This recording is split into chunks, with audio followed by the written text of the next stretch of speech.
नमस्कार विद्यार्थी मित्रांनो, सरकारी नोकरीचे आता दिवाळी निघालेले आहे। राज्यातील शासकीय नोकऱ्यांचे खाजगीकरण असा एक महत्त्वपूर्ण जी आर प्रकाशित झाला आहे। मित्रांनो, जी आर आपण समजून घेण्यापूर्वी आपण सर्वप्रथम आजची जी लोकसत्ताची न्यूज आहे ती न्यूज आपण समजून घेऊया। त्यानंतर शासन निर्णय काय आहे, यावर सरकारी नोकरीवर कशा पद्धतीने परिणाम पडणार आहे, सरकारी नोकरीचं खाजगीकरण कशा पद्धतीने झालेलं आहे, याची सविस्तर चर्चा आपण या व्हिडिओच्या माध्यमातून डिस्कस करूया।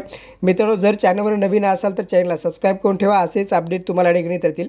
मित्रांनो, या ठिकाणी पहा, आजच्या तारखेची न्यूज आहे। जुन्या निवृत्ती वेतनाच्या योजनेच्या मुद्द्यावरून सरकारी कर्मचाऱ्यांनी संपाचे हत्यार उपसले असतानाच शासकीय व निमशासकीय नोकर भरती बाह्य यंत्रणेच्या माध्यमातून होणार आहे किंवा बाह्य यंत्रणेच्या माध्यमातून करण्यासंदर्भाचा शासन निर्णय उद्योग कामगार विभागाने मंगळवारी जारी केलेला आहे। राज्य सरकारने यासाठी मनुष्यबळ पुरवठा करणाऱ्या 9 संस्थांची नेमणूक केलेली आहे। म्हणजेच जे खाजगीकरणाच्या अंतर्गत भरती प्रक्रिया होणार आहे त्या भरती प्रक्रिया राबवण्यासाठी 9 संस्थांची निवड केली आहे। 9 संस्था कोणकोणत्या आहेत त्याची सुद्धा आपण चर्चा करूया। या 9 संस्थांच्या माध्यमातून सरकारी विभाग, स्थानिक स्वराज्य संस्थांचे विभाग, त्यानंतर महामंडळे, त्यानंतर सार्वजनिक उपक्रमाच्या अंतर्गत जी मनुष्यबळ लागणार आहे त्या मनुष्यबळाची भरती प्रक्रिया या संस्थेच्या मार्फत करण्यासंदर्भाचा एक महत्त्वपूर्ण जी आर आहे। तर निर्णय आपण समजून घेऊया। कोणत्याही शासकीय निमशासकीय विभागाला सरकारने नेमलेल्या मनुष्यबळ पुरवठा संस्थेमार्फतच पदभरती करावी लागेल, हा एक महत्त्वपूर्ण पॉईंट आहे। यामध्ये 9 मनुष्यबळ पुरवठादार संस्थांची 5 वर्षासाठी नेमणूक करण्यात आलेली आहे।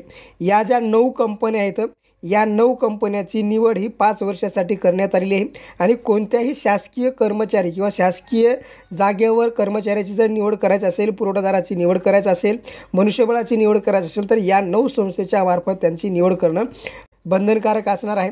यामध्ये कोणकोणती पदं असणार आहेत किंवा या 9 संस्थाला कोणकोणत्या पदासाठी भरती करण्यासंदर्भाचा अधिकार असेल तर या संस्थांमध्ये प्रकल्प अधिकारी असेल, प्रकल्प सल्लागार असेल, वरिष्ठ अभियंता असेल, कनिष्ठ अभियंता असेल, लेखापरीक्षक असेल, त्यानंतर जिल्हा समन्वयक असेल, त्यानंतर विधी अधिकारी असेल, त्यानंतर सर्वात महत्त्वाचे या ठिकाणी 5 शिक्षकसुद्धा असतील।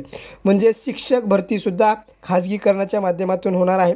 त्यानंतर अधीक्षक असेल, त्यानंतर विधी अधिकारी असेल, त्यानंतर अभियंत्याचे जे काही बाह्य यंत्रणेच्या माध्यमातून ही भरती प्रक्रिया होणार आहे।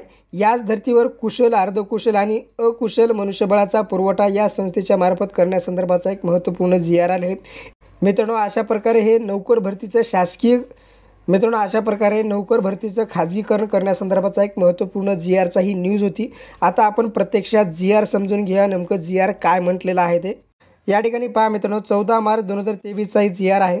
बाह्य यंत्रणेकडून कामे करून घेण्यासाठी सेवा पुरवठादार संस्थेची एजन्सीचे पॅनल नियुक्ती करण्यासाठीची शासनाने मान्यता देण्याबाबत, म्हणजे बाह्य यंत्रणेच्या माध्यमातून जी नोकर भरती होणार आहे त्या एजन्सीला मान्यता देण्यासंदर्भाचा एक महत्त्वपूर्ण जी आर आहे। 9 या ठिकाणी संस्थेला मान्यता दिलेली आहे। नेमकं प्रस्तावना काय तर या ठिकाणी पहा, प्रस्तावनेमध्ये प्रशासनावरील खर्च आटोक्यात ठेवून विकासाच्या कामासाठी पुरेसा निधी उपलब्ध करून होण्याच्या दृष्टीने शक्य असेल तिथे बाह्य यंत्रणेमार्फत कामे करून घेण्याचे शासनाचे धोरण आहे।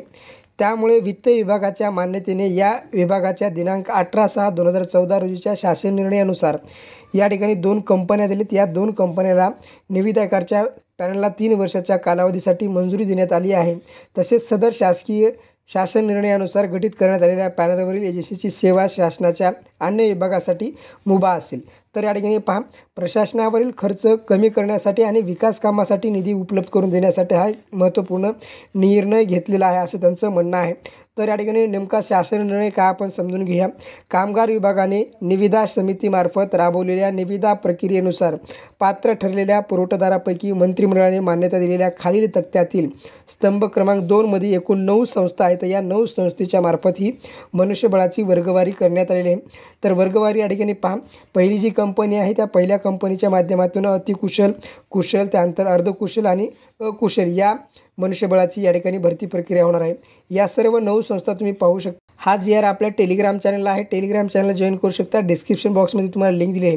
तर या ठिकाणी पहा, या एजन्सीला किंवा या संस्थेला मान्यता देत असताना काही अटी त्यांनी ठेवल्या होत्या। तर सदर पॅनलचा कालावधी शासन निर्णय तयार झाल्यापासून दिनांकापासून 5 वर्षापर्यंत असेल। म्हणजे या संस्था 5 वर्षापर्यंत खाजगीकरणाच्या माध्यमातून ही नोकर भरती करतील। त्यानंतर सदर संस्थेवरील या ठिकाणी पाहू शकता की शासकीय विभाग असतील, निमशासकीय विभाग असतील, स्थानिक स्वराज्य संस्था असतील, महामंडळ असतील, सार्वजनिक क्षेत्रातील उपक्रम असतील, अन्य इत्यादी आस्थापने असतील किंवा विभाग असतील, या संस्थेवर किंवा या विभागावर शासकीय पदे भरण्यासाठी किंवा मनुष्यबळ पुरवठा करण्यासंदर्भातची मान्यता या संस्थेला दिलेली आहे. त्यानंतर इतर काही महत्त्वपूर्ण सूचना आहेत किंवा या ठिकाणी अटी आहेत, त्या अटी तुम्हाला पाहणं गरजेचं आहे. आता या ठिकाणी पहा मित्रांनो, या ठिकाणी पाहू शकतो की परिशिष्ट अ क्रमांकमध्ये कोणकोणत्या पदासाठी ही पदभरती बाह्य यंत्रणेच्या माध्यमातून होणार आहे. तर या ठिकाणी पहा, प्रोजेक्ट ऑफिसर असेल, प्रोजेक्ट कन्सल्टंट असेल, ज्युनियर इंजिनियर असेल, लॉयर ऑफिसर असेल, त्यानंतर टीचर असेल. या ठिकाणी 17 नंबरचा मुद्दा आहे टीचर सूचीसुद्धा म्हणजे शिक्षक भरतीसुद्धा या ठिकाणी पहा BEd DEd PTC रिलेटेड, त्यानंतर TET क्वालिफाईड असणं गरजेचं आहे. मिनिमम 3 वर्षाचा एक्सपिरियन्स असणं गरजेचं आहे. म्हणजे सर्व नोकर भरती ही बाह्य यंत्रणेच्या माध्यमातून घेण्यासंदर्भाचा एक महत्त्वपूर्ण GR गव्हर्नमेंटनं प्रकाशित केला आहे.